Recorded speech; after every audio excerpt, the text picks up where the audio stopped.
TYT Sports, Ben and JR with you. So LeBron James going home, going back to Cleveland, play with the Cavaliers.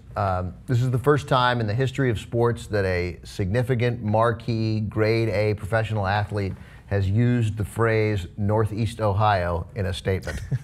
My relationship with Northeast Ohio, says LeBron, is bigger than basketball. I didn't realize that 4 years ago. So that's the first part of LeBron's statement. Then he goes on to address the guys he's leaving behind, because obviously the Heat's plan was to bring them all back when they all opted out. It seemed like a plan that almost everyone in the NBA and everyone covered in the NBA and I thought was going to happen. The hardest thing is to leave what I built with those guys. I've talked to some of them, says LeBron. We'll talk to others. Nothing will ever change what we accomplished. He goes on to say, referring again to returning home to Akron, Northeast Ohio, before anyone ever cared where I would play basketball, I was a kid from Northeast Ohio. It's where I walked, it's where I ran, it's where I cried, it's where I bled. It holds a special place in my heart. People there have seen me grow up. I sometimes feel like I'm their son. Their passion can be overwhelming, but it drives me. I want to give them hope when I can. I want to inspire them when I can.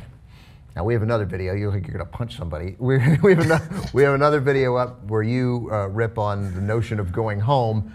Does that change it at all? No, actually, that solidifies it for me. Again, I was saying in the other point, I grew up in St. Louis. I moved when I was 5, so I really had more of a connection with St. Louis. Like, that's hometown in my mind. I left before I even started school here, you know?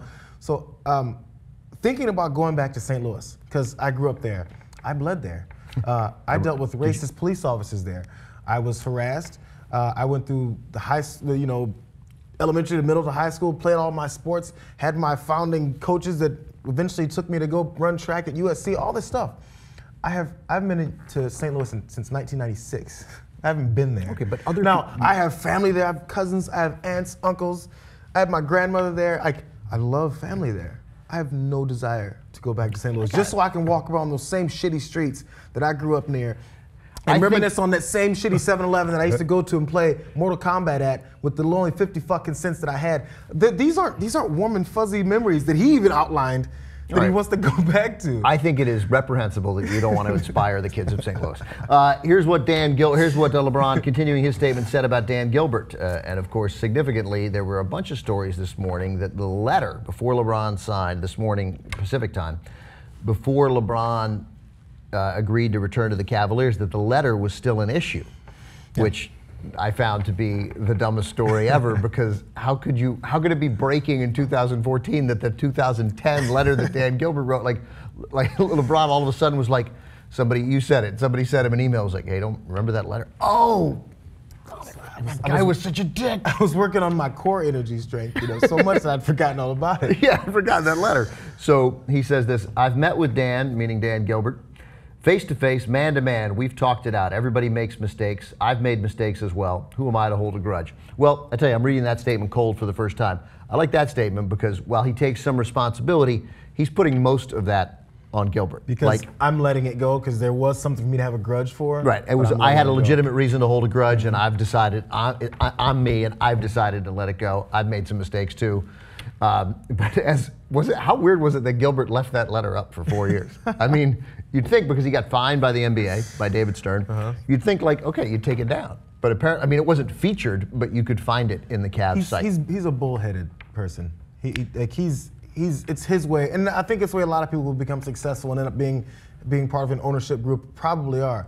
They're very thick-headed and then very stuck in their own ways. So he's thinking, oh, you're gonna find me? Oh, fine, I'm gonna leave it up then. He's thinking even more, this is my last point of it. So now in thinking about what he wants as far as LeBron back, he's like, let me just take that. Yeah, I don't, take it down. Nobody likes Dan Gilbert. By the way, LeBron says this, final thing he says, I'm not having a press conference or a party. He did learn one lesson from 4 years ago. After this, it's time to get to work. All right, so good for him. Here's what Dan Gilbert says. Welcome home, King James. I'm excited for the fans and people of Cleveland and Ohio. No fans and people deserve a winner more than them. Dan Gilbert, that should be more than they, but nobody talks that way. Johnny Manziel has tweeted, yes! Exclamation point, exclamation point. Couldn't be happier for my guy. Let's do some blow together. That's Johnny Manziel. Mickey Arison. Wait. That's a real tweet? You didn't add that up? No, I added the part about the blow. But I think it's inferred. Mickey Harrison, the owner of the Heat, says, "I'm shocked and disappointed in today's news. LeBron is a coward." No. I knew that wasn't in it. I am shocked and disappointed in today's news. However, I will never forget what LeBron brought us for 4 years. Thanks for the memories, King James. All right, well, he wins the class battle of owners. Because as soon as he sent that tweet, he was like,